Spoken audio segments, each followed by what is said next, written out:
With a look at the new Galaxy Note 4, the flagship phone for Samsung in 2014 and perhaps the most anticipated device this year.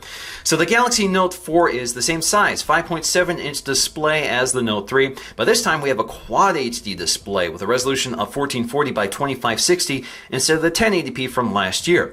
So that gives us a pixel density of 515 ppi. So that's a huge leap from the 386 ppi from last year. This is also using that Super AMOLED technology, which is new and improved for the new Note 4. In fact, DisplayMate declares that this is the best display on any mobile phone today, even beating the iPhone 6 Plus, so I'm really looking forward to taking a look at that display. Now, of course, we have bumped up specs across the board with a new 16 megapixel camera on the back with optical image stabilization and 4K video recording. That's an improvement over the 13 megapixel from last year. We also have a new front-facing camera good for 3.7 megapixels instead of 2 megapixels. We also have new processors, and once again, there are two versions of this phone, one with a Snapdragon, one with an Exynos. The Snapdragon is the 805 clocked at 2.7 gigahertz with an Adreno 420 GPU. We also have the Exynos 5433 processor, which means we have two quad cores. One quad core is 1.3 gigahertz Cortex A53. The other is the 1.9 gigahertz Cortex A57. Now, once again, we have 3 gigs of RAM with 32 gigs of internal storage standard, plus a micro SD card slot that can go up to 128 gigs. Now, this does not have an IP certification rating, so it's not declared water resistant like the Galaxy S5 or some other Samsung devices recently. Now, they've also added a heart rate monitor and a fingerprint sensor built into the home button. We also have a new and improved S Pen with twice the sensitivity levels of the Note 3. Now, the battery capacity has been bumped up by 20 milliamp hours from the 3200 from last year's Note 3. Now, the other big story with the Note 4 is Samsung's new premium design language. So we go from an all plastic construction with kind of faux chrome finishes to a metal construction. So we have a nice metal bezel surrounding the phone. Now, the back panel is still plastic. It does have that full leather finish, but they've just eliminated the stitching. Now, the front panel is kind of different as well. We have a curved glass edge, which provides a nice smooth surface to rub your finger across. So it's picking up on a trend we've seen lately with other phones like the Moto X and the iPhone 6. Alright, so let's go and crack into my example of the Galaxy Note 4. As you can see, Samsung has updated the packaging. We saw this first with the Galaxy Alpha, so it's a little more premium looking than the faux wood grain we saw with previous packaging. It's still environmentally friendly, of course. So let's go ahead and crack the tabs along the side. Alright, so let's go ahead and crack into this box, and inside is the new Galaxy Note 4 in Frost White. This is also available in black, gold, and pink. So yeah, some color options here. So let's go ahead and pull this out. Obviously, you can see all the features highlighted on the front plastic here. On the back, we have more plastic, so let's go ahead and start peeling this off. That's one. Let's get to the other one here. There we go. So there we go, 5.7-inch display. Feels really nice in the hand already when you touch the metal sides. Very different experience from the plastic phone we're used to.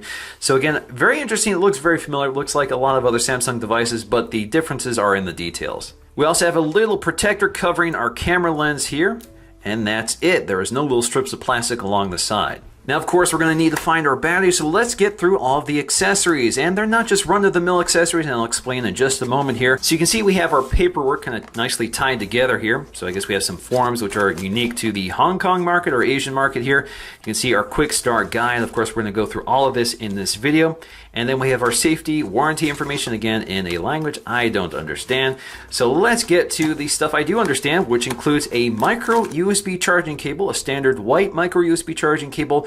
But there's one other trick here, and that is with this charger. So although this is a UK wall adapter, all versions shipped with this phone will be 9-volt fast chargers. So we have adaptive fast charging, as you can see with the label along the side. Now, Samsung claims that this will charge your phone 30% faster than a traditional wall adapter. Now, inside we'll find our standard Samsung in-ear headphones with a remote control and microphone, as well as replacement ear tips to find the right fit. Now, over time with heavy use, S Pen tips will wear out, so they do give you these replacement tips along with a tool to install them. And last but not least is our 3220 milliamp hour battery with the NFC radio built right in.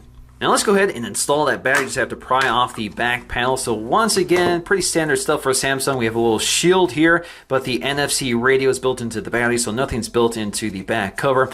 Now, because this is not water resistant, you don't have a gasket surrounding the cover like you would with the GS5. All right, so let's go ahead and slip in our battery here. It pops right in. So down here you can see we have our loudspeaker. Up here you can see we have a micro SIM tray, not a nano SIM like you find in the Galaxy Alphas. And then we have a micro SD card slot, which supports 128 gig cards.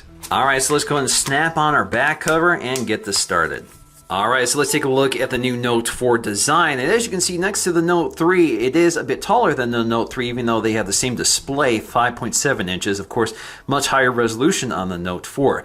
Now, it is thinner and noticeably lighter than the Note 3. That's the first thing I notice here, is just how much heavier the Note 3 feels compared to the Note 4. So at the top, we'll find that new 3.7 megapixel front-facing camera, good for 1080p at 30 frames per second, along with all of our sensors, an ambient light sensor, proximity sensor, and an adaptive display sensor. We also have our earpiece, which also picks up on the accent colors around the edges of the phone. So you'll see that white surface along with that kind of polished chamfered edge around it. So little details here and there. And then, of course, we have an LED notification light in the upper left corner. Now, if you look at that camera, you can see just how much bigger the optics are compared to the Note 3. At the bottom, we'll find the home button, which integrates the fingerprint scanner along with our off-screen capacitive Android key. So we have back, and instead of options, we now have a recent apps button, which is, of course, picked up from other Samsung devices launched this year. Of course, you can also just tap and hold the recent apps button to get to options. So on the back, we'll find that new 16 megapixel rear-facing camera, good for 4K video recording with optical image stabilization, so even 4K is stabilized.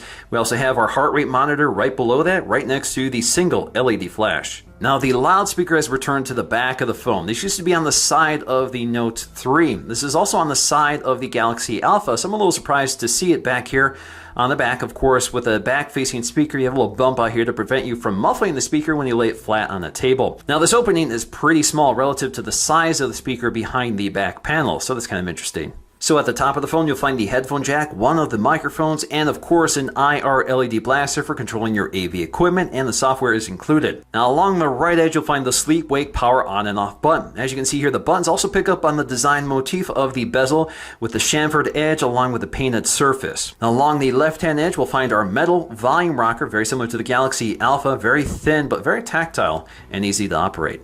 So on the bottom, you can see we've traded a USB 3.0 port for a micro USB port with fast charging. We also have those dual microphones on the bottom as opposed to the single one down here. You can also see that that speaker has been repositioned from the side to the back. And then, of course, we have the S Pen in the same position. This time, the cap of the S Pen is the same color as the body of the S Pen, so nice details here. But otherwise, the design is very similar. So, of course, when you take out the S Pen here, you can see it neatly tucks into that silo. Now, the design of the Note 4 S Pen is very similar to the Note 3. It's the same length, the button's in the same position. Now, the only real difference with the Note 4 S Pen is that it's ribbed, possibly for better gripability than before. So very similar to the Galaxy Alpha, we have this nice polished metal chamfered edge along with the recessed areas on either side of the phone, which is where all the buttons are. So it's kind of a nicer, narrower grip on the sides of the phone. You can also see that with the Note series, the edges of the phone are painted. Now, I'm not a big fan of this. I'm afraid that it will chip off. And basically it just hides the nice raw metal, which I would prefer to see like you see with the Galaxy Alpha. So I'm not sure why they painted it like this. It's definitely not something I prefer personally, but does provide some more visual detail. Now, some people have complained that there is a visible gap between the glass panel and the metal frame. This is being dubbed gap gate, and that means that you can stick things in here, and some people are worried that dust, dirt, or water could easily get in between the phone. But Samsung has told people that this is part of the design. Now on my phone, I notice there's a larger gap on the upper right side and lower left side, as if the glass is just slightly tilted or angled a bit. So there may be some variations in this gap depending on the assembly. Alright, so let's take a look at the user interface starting with the lock screen. Now we're running Android 4.4.4, the latest version at the time of filming, with an updated version of TouchWiz. So you can quickly launch into the camera app right from the lock screen. You can also see on the lock screen they're feeding some information here like your pedometer and the current weather conditions. Now this is adjustable under your settings, and we'll get to that at some point in this video. You can see we can swipe down to see our notifications, and you can use a two-finger gesture to see all of your quick settings. Of course, you can also see your quick settings are arranged in a row up top here with access to your brightness slider. You can also select auto and that sort of thing. So let's get to the home screen.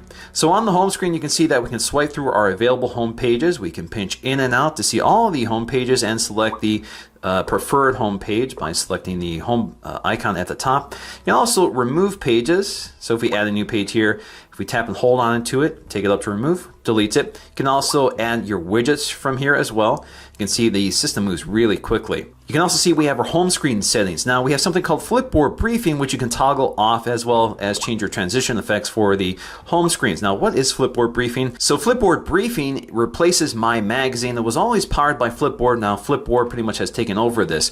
So you can see that the feed is, again, much simpler looking, better looking, a little smoother and more dynamic. But basically this feeds all the latest news stories into your feeds. Now you can also log in with your Flipboard account to update your feeds here. And if you swipe all the way to the bottom, you can modify what feeds into here as well. So you can select the categories you might want. You can swipe back up here to get to them. So for example, if I see a story here that I like on technology, brings up the display, and I can basically swipe through it like I would a magazine. Now taking a look at our Android keys, of course we have the home button with the fingerprint scanner, and we have our recent apps key instead of the menu key, and of course the back key. Now the recent apps is redesigned here, so you can see the interface is quite a bit different with this sort of stacked card view, but it works pretty much the same. So you can tap on the page to bring it back up. If you get back here, you can swipe them to close them and that sort of thing. So it's kind of nice, a little smoother, a little more graphically interesting. And then of course you can close them all, or you can jump to your active applications to manage your applications, so you can force them all to close. You can see how much RAM you're using. Now Samsung has also updated S Voice. If you double tap the home button, what's the weather like tomorrow in Rochester Hills?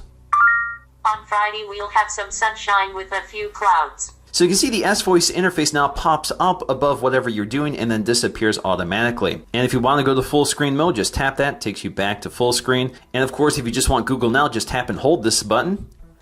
Okay, Google, what's the weather like tomorrow in Rochester Hills? Tomorrow's forecast for Rochester Hills is 57 degrees and partly cloudy. Now alternatively, you could also say, hi Galaxy, show me the nearest gas station. Here's a list of places I found. This can also be done from the lock screen. Hi Galaxy, show me the weather for Friday. The sun will be in and out on Friday. Now the recent apps button also acts as your settings button. Just tap and hold on it and it brings up whatever is contextually relevant to what you're doing. So for example, on the home screen, it brings up my home screen editor.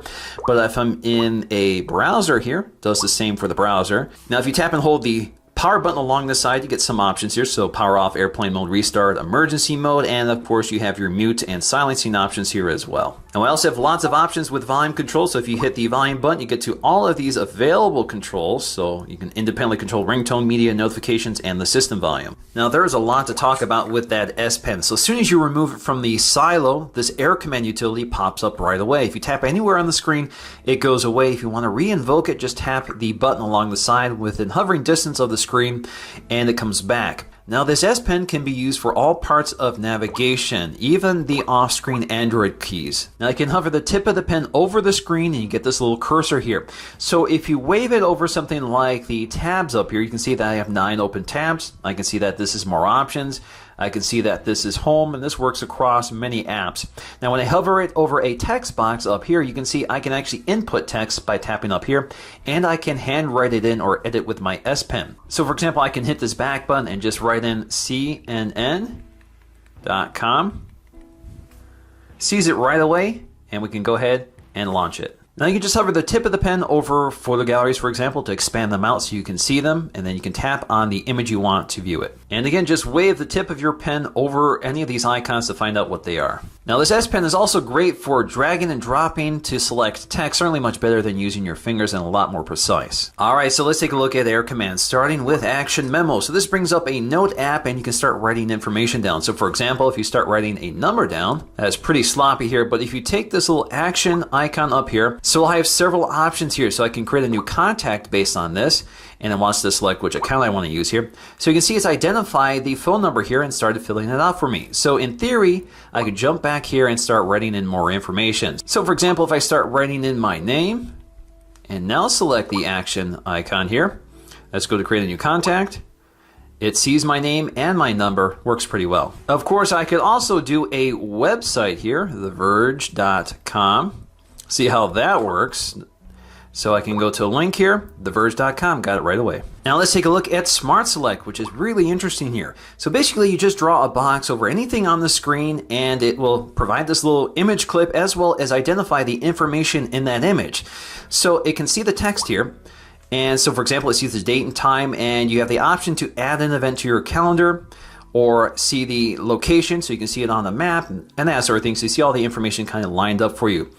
Now you can also just add this into your clip box here. So go ahead and collect it. And let's say you're researching, you can move this little thing around here. So let's say I want to collect this image. Again, select Smart Select, highlight the photograph. Again, see as a text in here will provide me the link to that as well and see the date and time and that sort of thing. And then we can go ahead and collect it. So let's say we want some of this text as well. We can also just go up here to plus, highlight the text. Again, it sees the text right here, even provides a link for it. And we can go ahead and add it. So we're all done here, and you can see on the home screen this little floating icon. We can tap down here to see all the available clips I've made. And then when we're done here, I can go ahead and save it to my scrapbook. Now with image clip, we can just circle an image. For example, on this website here, it gives me a rough outline. I can use this to snap to the full picture. I can use this for a circular view, or I can use the magnetic outline to select just parts of the image and save it to my scrapbook. And then we have screen write, which does a little screen grab here, and we can start editing it as we want. Alternatively, on the Samsung phone, you just use a palm swipe to also grab the screen grab. You just don't get the editor here, but you can bring it up through the drop-down shade. Now let's take a look at our quick settings, which reveal some of the features built into the phone. So for example, we have all the standard stuff, Wi-Fi location. We have our sound controls, which are just quick toggles here. Bluetooth, screen rotation lock. We also have mobile data, which we can turn off and on. But we also have download booster, a feature we're familiar with here, which you can toggle on and off. But basically, this allows the device to download from both your Wi-Fi and your cellular carrier to boost the speed of downloads, which actually works pretty well. Now we also have ultra power saving mode, which as you can see gives you an estimate of just how much battery life you save under ultra power saving mode. So you can see we estimate a standby time of 11.6 days with 93% of charge.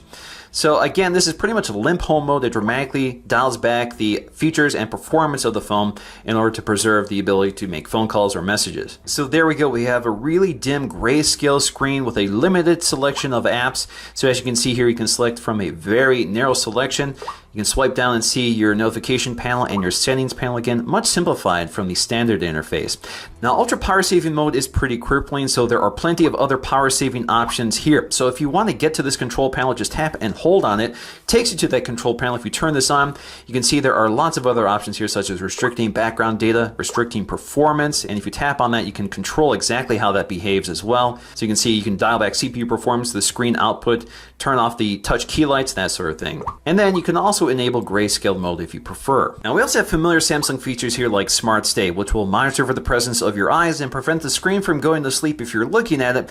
But what's missing here is Smart Pause, which used to pause a video playback and resume it again with the presence of your eyes. So it looks like they've eliminated that feature entirely. Now I'm also not seeing that toolbox feature, which is also on the Galaxy S5 and some other Galaxy variants. So it looks like they've eliminated that for the Note series. But we do have a new feature here, which is Side Key Panel. So basically, these duplicate the functions of the controls on the bottom of the phone.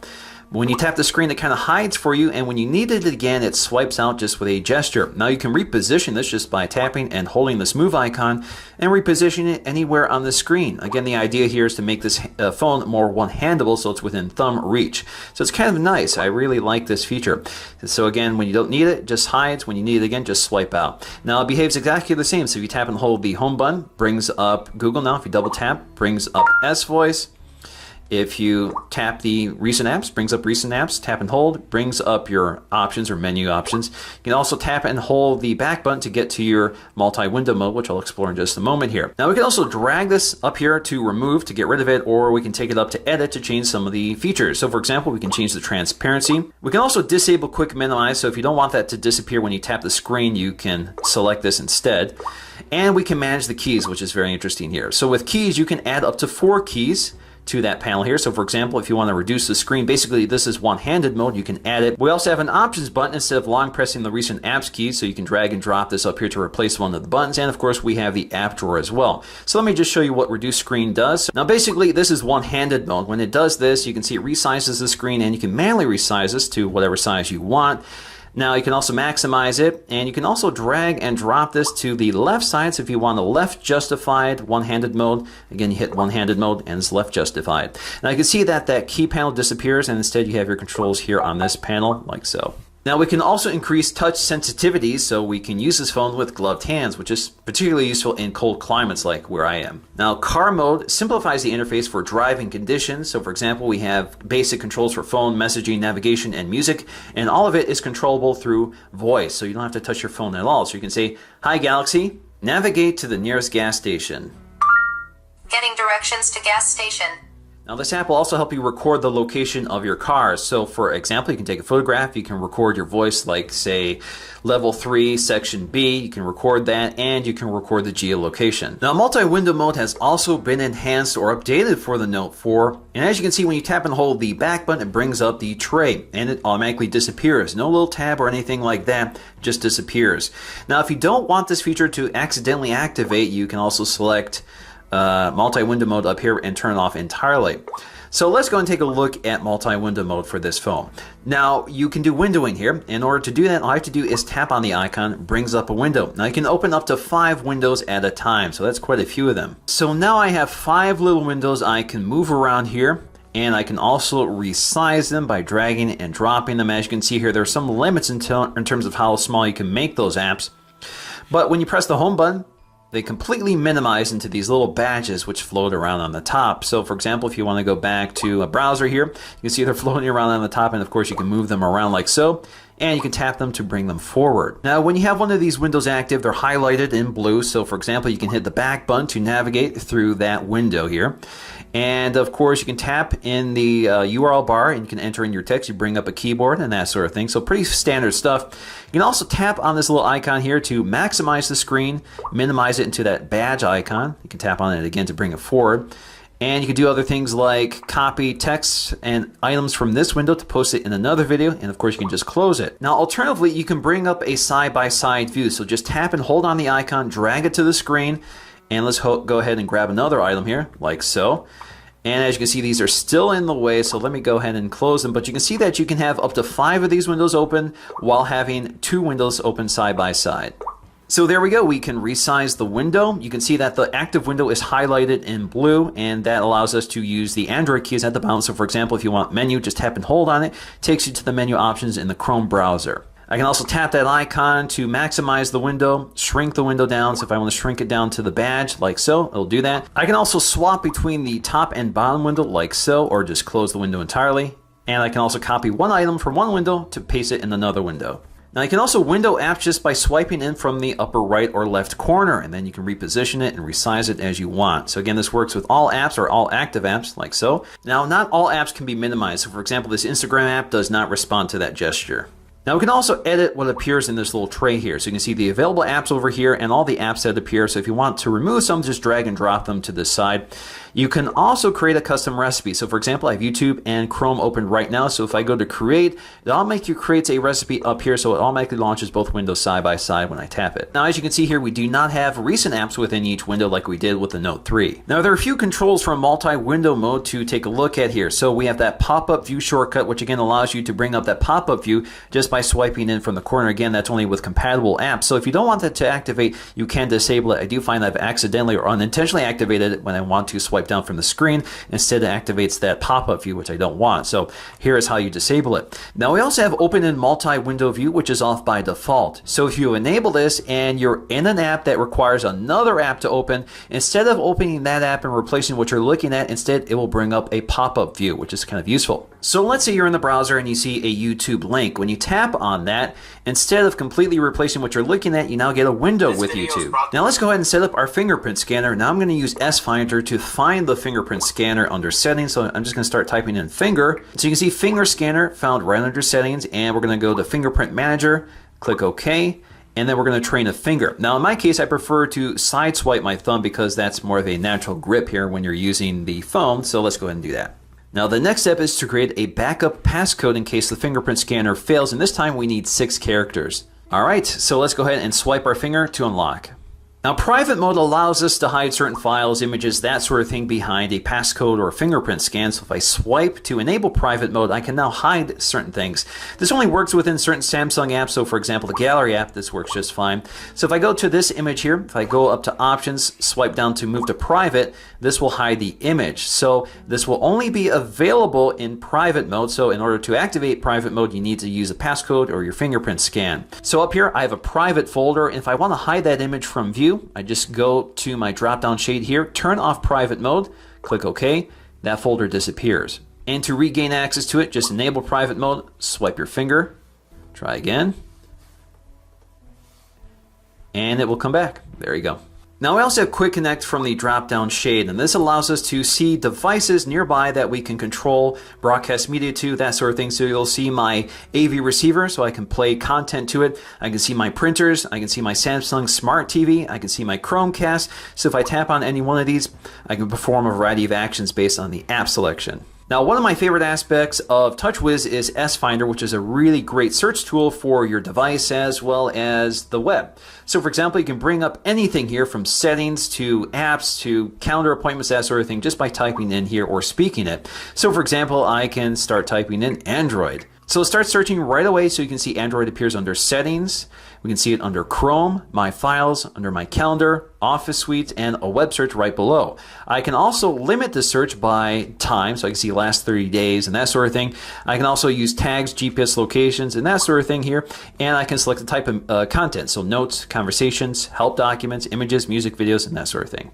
Of course, we also have screen mirroring, so we can wirelessly broadcast the display and audio of this device to a compatible TV, like a Samsung Smart TV in my case. Works pretty well.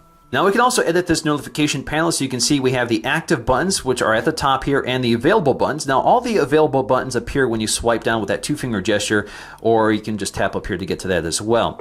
So if you want them in that single row view, which appears when you do that single gesture here and swipe left and right. So if you want more buttons to appear or different buttons to appear, basically just drag and drop them like so. Now you're limited up here to how many you can have, so you have to pick and choose. And we have blocking mode, which is a do not disturb feature with lots of options, so you can adjust exactly what you want to happen, and you can select specific times of day for this to automatically kick in. So under the app drawer, you'll find the standard selection of Samsung and Google apps, along with some third-party apps. That includes things like Dropbox, Evernote, and Flipboard. Now we also have a smart remote control app, which allows us to control our AV equipment, like our TVs, our cable boxes, and that sort of thing, and it takes you through the setup process for your region. We'll also find this Pen.up app, which is basically an app geared toward people who want to use the stylus for art and share it with this specific social network. So to drag and drop from the app drawer, pretty basic. Just tap and hold on it. Takes you to the home screen automatically, so you can drag and drop it to one of these home screens. You can also take it up here to disable. You can go up to app info or create a folder or just cancel this. If you go up to app info, you'll see your updates, how much RAM it's taking up,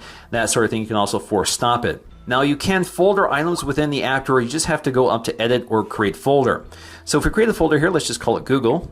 So now I have a Google folder, and it no longer adds to a separate page just for foldered items, and I can add apps. I can either select them or just drag and drop them. So for example, I see all these Google apps up here, just select them all.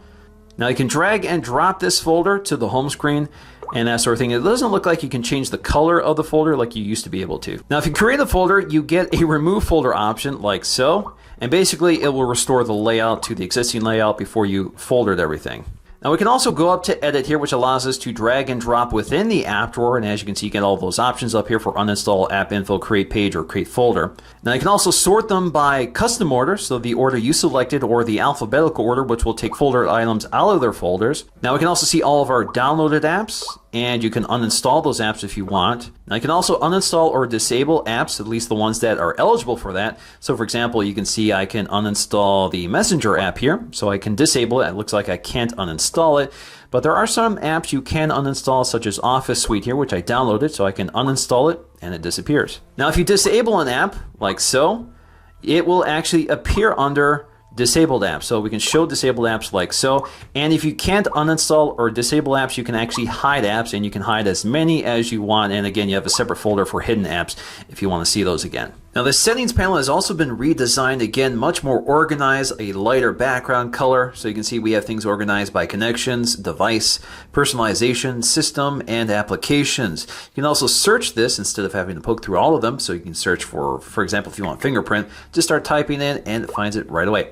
But you can also customize these quick settings so you can add certain shortcuts right to the front of that list if you prefer. You can also change your view up here so you can see as a tab view, which is kind of a traditional view, connections, device, etc. Now you have a lot of options with S Pen. You can disable air command, air view, the pointer, or direct pen input. Direct pen input basically refers to that pop-up that appears when you hover the tip of the pen over a text box, such as a URL bar. Now you can also turn off pen detection, so it's always aware of the presence of the S Pen, even if it's detached. So if you walk too far away from it, you'll get a little warning. Now it's pretty clever how this activates. So for example, if I've detached the pen, lock the screen, and I place it in my pocket, as soon as I place it in my pocket, it gives me this little warning. You also have detachment options, so air command is there by default, but you also have action memo or no action if you prefer. So under connections, pretty basic stuff: Wi-Fi, Bluetooth, NFC, airplane mode, data usage, your location information, NFC sharing, and mobile network setup. We also have our sound options. This is where you can turn off those annoying touch sounds that Samsung has always included with TouchWiz. If you don't want to hear that blooping sound, there you go. You can also turn off haptic feedback if you prefer.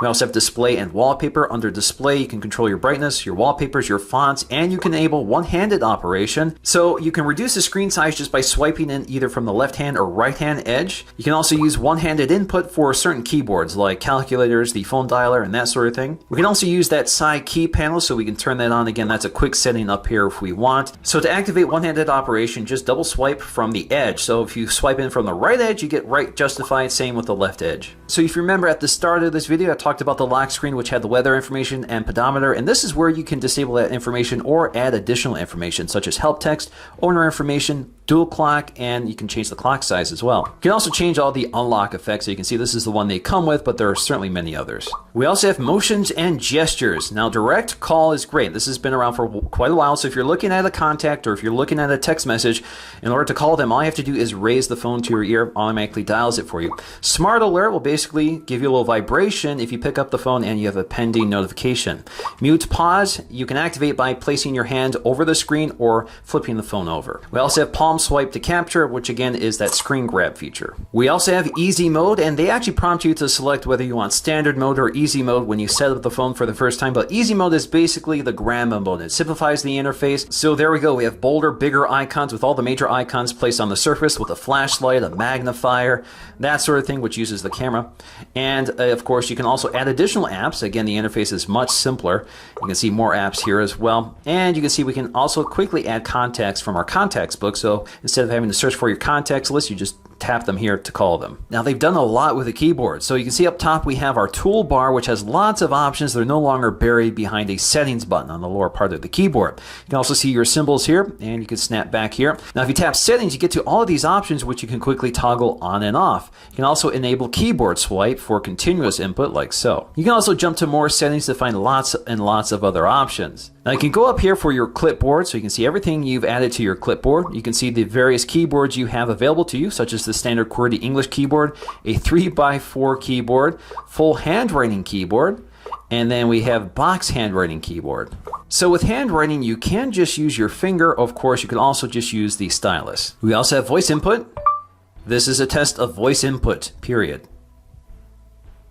We have a smiley keyboard or emoticon keyboard and lots of options to pick from here as well. We also have a selection keyboard, so we can select text, cut, copy, paste, a directional keypad, and that sort of thing. We also have our floating keyboard here, so if you want a floating keyboard that you can detach and place anywhere, you have that option as well. And then we have our styles, so we can go with a black theme or white theme. White theme is here by default. So the camera app is very familiar to other Samsung devices. Just tap anywhere on the scene to adjust exposure and focus. And with phase detection autofocus, it's pretty quick. You can snap your photograph, you can pinch in and out. You can tap and hold on the shutter release to take a burst shot, like so. You can also lock exposure and focus, just tap anywhere on the scene to lock it in. Tap anywhere to release it. You can record video, which also has pinch in and out to zoom. It also has HDR. You can pause it, resume it, and snap a photo while recording video. We also have our quick settings right here and more settings if we go up here. Lots of settings, so we can adjust our video size from HD to QHD or ultra high definition. Let's click OK here. So, of course, we still have optical image stabilization, but some features are turned off with 4K. Now, in addition to optical image stabilization, we do have video stabilization, which doesn't work with 4K, but if you go to Full HD, you can see that's now available. And again, you do have HDR. And if you want any of these settings in here, just drag and drop them to your control panel. Now, we also have voice control here, so if we activate it, we can say, cheese, record video. Now we also have our mode selections, and you can see it's been slimmed down quite a bit because you can manage your own modes or download new ones. So you can see rear cam selfie is a new one. We have selective autofocus, which blurs the background to focus on the foreground subject. Again, it's kind of mimicking the effect of a DSLR, panorama, and that sort of thing. Now if we go to manage mode, you can see what also is available on this device but is unchecked. So you can see beauty face, shot, and more.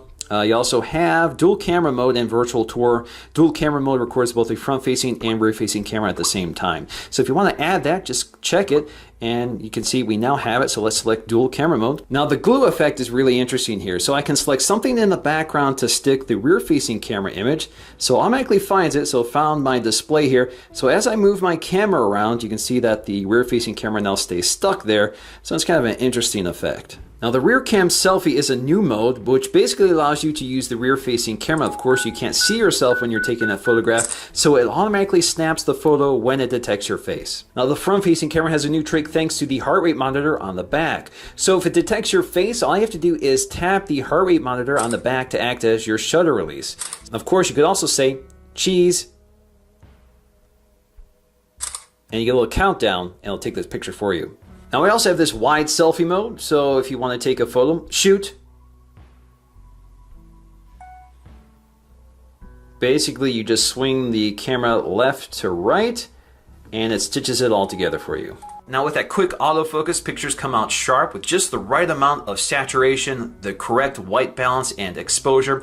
The auto mode does a pretty good job and is pretty foolproof. Now, it doesn't have the best low light performance until it hits the processing engine. Once it hits the processing, the images come out pretty nice. Now, it does soften them quite a bit, and you can see some artifacting and some processing going on in the darker areas of the photo, but the results are definitely impressive and better than most cameras you'll find today. All this hardware stabilization, focusing, and processing also means you get fantastic HDR images. Now, the LED flash does a pretty decent job. It's nice and bright, and I think the processing behind it compensates for the fact that we don't have a dual tone flash in this camera. Now the Note 4 I'm using has the Exynos octa-core processor. And as you can see here, the multi-core score is just off the charts. Definitely bests the iPhone's multi-core score. But you can see the iPhone 6 bests the single-core score here by a pretty significant margin. Now compared to the Note 3, you can see huge gains have been made in the single core score, although the Note 3 I have here is the Snapdragon, not the octa-core processor. So this is a quad core versus an 8-core. So different technologies here, but performance is fairly close. Obviously the multi-core score is much improved,